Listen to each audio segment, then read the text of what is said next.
Shalom. Bienvenue encore une fois de plus à 50 des histoires inspirantes. Aujourd'hui, nous allons parler d'une nouvelle histoire, une fois de plus. Et c'est l'histoire de Monsieur Blaise.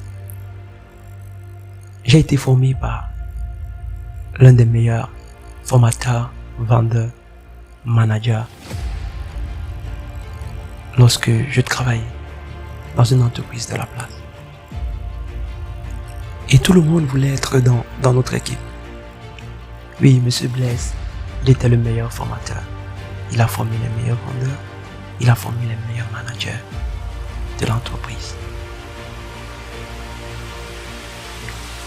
C'était un homme extraordinaire.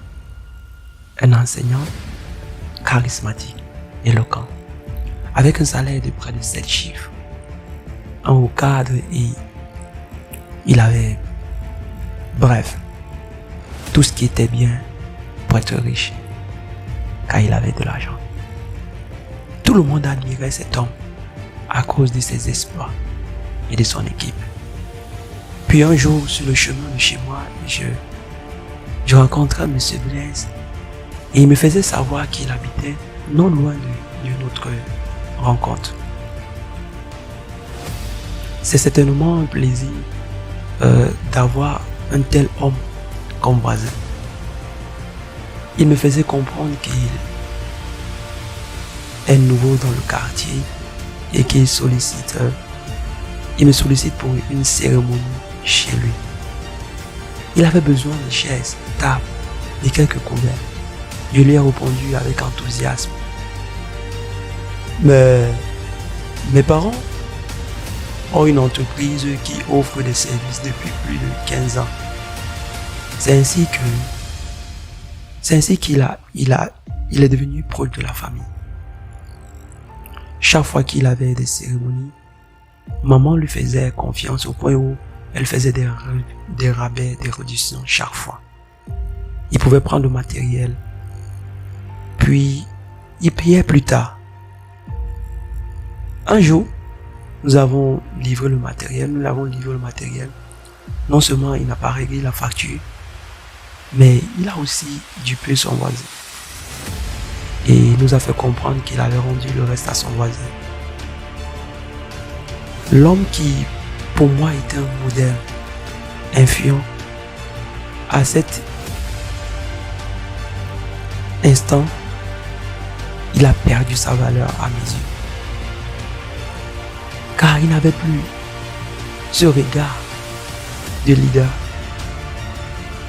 d'homme charismatique que j'ai connu autrefois, parce qu'il avait dupé la famille. Il avait perdu cette image. Il n'était plus l'image de ce leader, comme je le disais. Parce que l'image que j'avais eue à cet instant, c'était l'image d'un escroc, un menteur, un infidèle et malhonnête. Bref, j'aimerais parler aux leaders.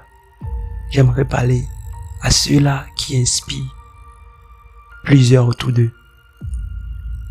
Que la première qualité d'un leader, c'est la fidélité ou l'intégrité. L'intégrité commence par notre système de pensée. Ça commence par ce que nous disons, puis ça passe par ce que nous disons, et ça se termine par nos actions. Quel que soit notre talent, nos diplômes, nos rangs sociaux ou notre poste, si nous ne sommes pas intègres, les hommes nous fuiront. Vous serez comme un ouragan qu'après avoir mis les pieds quelque part, les destinées seront détruites. L'intégrité est une nécessité et vous devez être intègre pour gagner vos relations, pour garder vos relations.